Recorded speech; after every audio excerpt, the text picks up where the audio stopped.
Amaka was a young university student with big dreams. She was the kind of girl who believed life would always work out. She was from a poor background and from a Christian home too. Her best friend Ifeoma was the only person she trusted more than anyone. Ifeoma had a boyfriend who she often spent several weeks or days with. Amaka sometimes warned her concerning the guy, but she always said it was all for fun. They were best of friends that did everything together. They studied together, they ate together, they laughed together.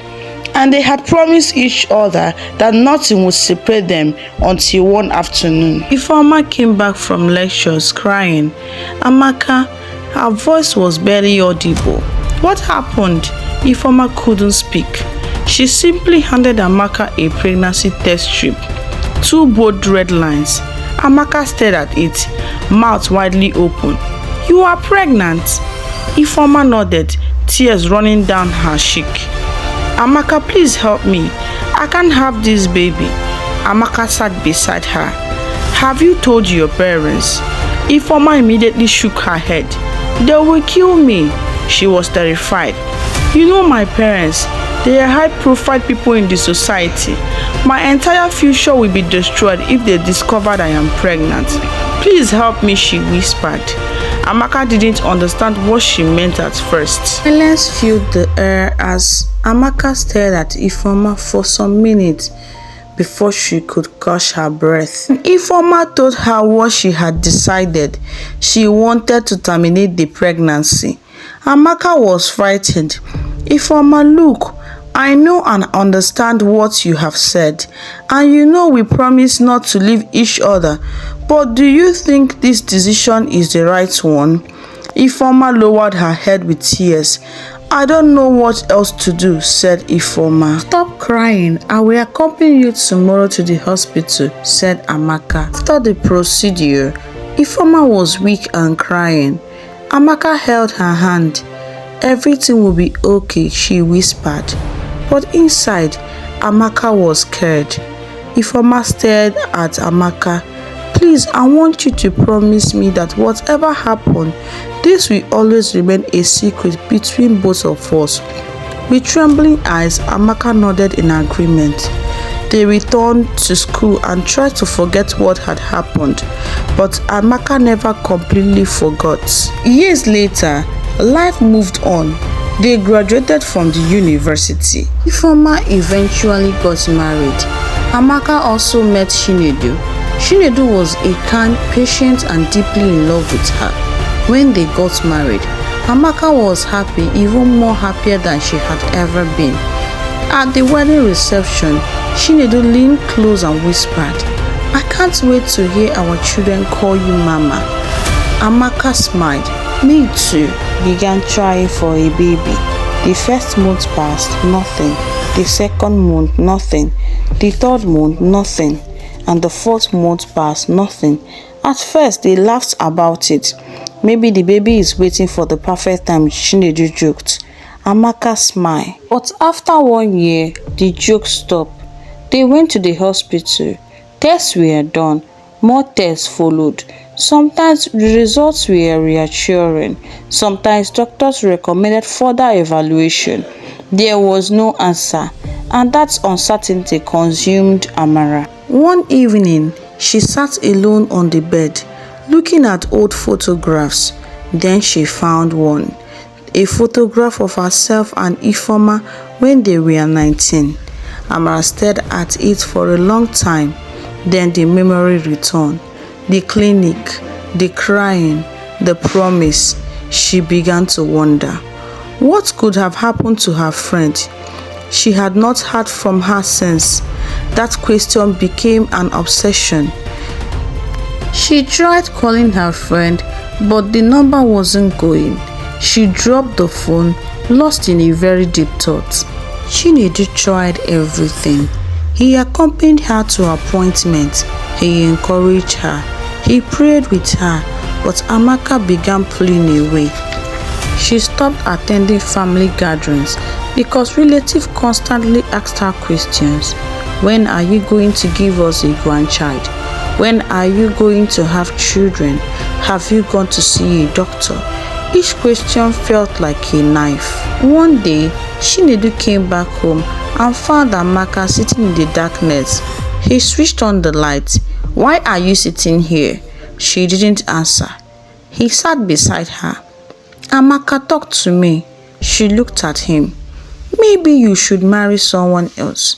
Chinedu froze. "What? You deserve children." He shook his head.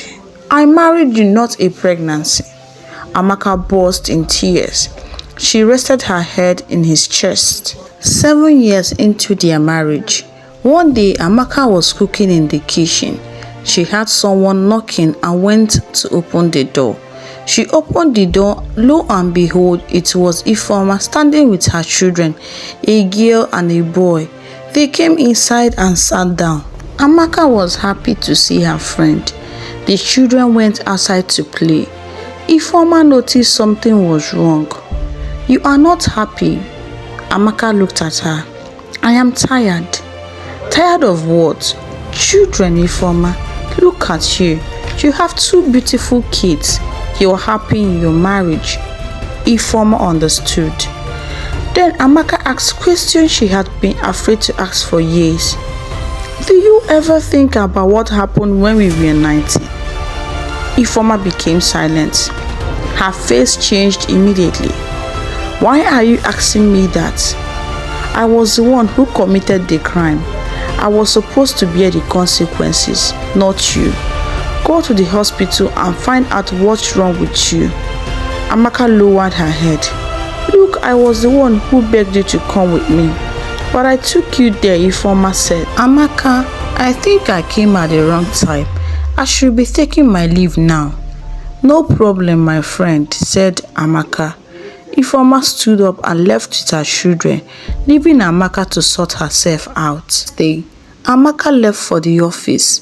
She sat down on her chair, prayed, and was about opening her bag when her colleague Bisi greeted her. "Good morning, Amaka." Amaka hesitated at first, but replied, "You are looking mulling every day by day," said Bisi. "I don't think they ever assigned you as the company's HR." "Oh, I see. Look, you don't have to hide your problem, or else it will hide you," said Bisi, smiling. Amaka hissed. "Okay, let's forget about our differences. I can help you," said Bisi. "Bisi, please, it's too early to get into any fight with you. I don't want to curse you." Bisi looked at her, smiling. "Look, my pastor, she has helped a lot of women get pregnant, including women who had spiritual issues."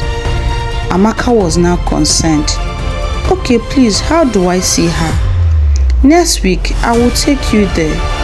"Thank you, Bisi. But why have you chosen to help me?" "Because even when I try to look for your trouble, you always ignore me. I always see how good you are with children." Tears rolled down her cheeks. On the D-Day, Amaka and Bisi walked into the church and sat down, as there were people also waiting to see the woman of God. When it got to their turn, Amaka and Bisi entered the room. They sat on the chairs. They greeted the woman of God. "Who is Amaka?" she asked. "Me, ma," answered Amaka. "Oh, there is a huge problem, my daughter." Amaka had skipped. "I can see a child standing beside you in a pool of blood. He is in dread. He possesses great talent, but was not allowed to behold this beautiful world. He was a messenger, but his journey was cut short." "Yes, ma, I remember." "Amaka, after that incident, heaven swore that you will never have a child of your own." "But ma, I wasn't the one who did the abortion. Why am I being punished alone?" "Because heaven expected you not to agree with your friend. You loved children enough not to have embarked on that dangerous journey. To your friends, it was normal, but to you, considering where you came out from, it meant a lot." "Ma," Amaka said, crying, "is there any solution?" "Yes, but it won't be a sweet one. He will look for a 3-month-old child because the pregnancy was 3 months before it was terminated. He or she must have dreadlocks. You will adopt and care for the child like it is yours. And God said, I will do the rest. Secondly, confess to your husband. Thank you, ma, they said, and left. Inside the car, Amaka couldn't control her tears. Amaka, stop. How can I confess to him? He might end our marriage. How can I tell him I'm the cause of everything? How can I convince him? Pray, Amaka. I think you should be fast. I will help you apply for at least in 2 motherless babies' home. Hopefully, we would get. Thank you very much, BC. They went to their separate homes. Night, Chinedu came back and saw his wife preparing dinner. He dropped his suitcase and joined her. After dinner, she summoned courage to tell Chinedu. He listened to everything she had to say. She expected him to shout. She expected him to call her a bad woman. She expected him to leave. Instead, he sat quietly for several minutes. Then he asked her, do you ever think escorting your friends to have an abortion could result to this? No, she answered. You need to forgive yourself first. It's been 15 years and yet you have kept punishing yourself, said Chinedu. I am sorry, she said amidst tears. It's okay, we will adopt. She looked at him and hugged him. After 2 months, a baby was handed over to her. She stood in the front of the motherless baby's home, filled with joy. Yes, it wasn't her biological child, but it felt like a dream come true. Following months was hectic.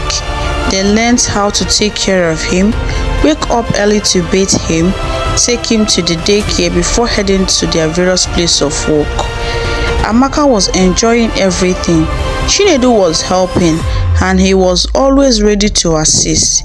They named him Miracle. Amaka was always happy, though neighbors are always gossiping, but she was never bothered. Her soul is at peace, and that is what matters. Chinedu's mother, who could no longer accept the fact that her son should remain married to Amaka, was threatening to come to the city and send her packing. Amaka wasn't even bothered any longer, and she was still surprised. 2 years after, early on a Saturday morning, she was doing laundry while Chinedu was playing with Miracle. She felt like vomiting, but she couldn't understand. She stopped, stood up and went inside to sleep. Chinedu followed her, carrying their son Miracle. What is it? I'm feeling headache and I have this feeling to vomit. Vomit? Yes. When last did you deworm? Just last week, she answered. Prepare. I will take you to the hospital tomorrow. He covered her with blankets and left with Miracle. The next day, they headed to the hospital. They waited patiently for their results, and when it came out, the doctor called him in. Doctor, is it warm? Asked Amara. One word, he said, laughing. Congratulations, Mr. Chinedu. Your wife is pregnant. She is 3 months gone. Amara's mouth widened. Chinedu's eyeballs nearly escaped their sockets.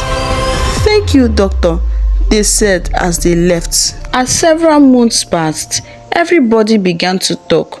Pixie could not hold her joy.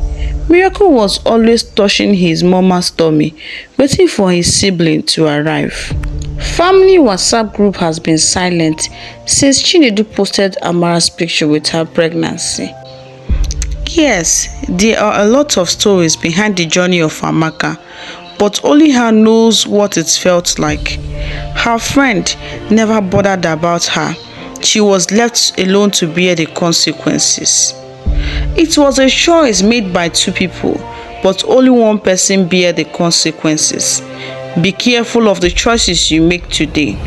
The help you render today might lead you to prison. It led some to their early grave. It led some and kept some in captivity, spiritual captivity.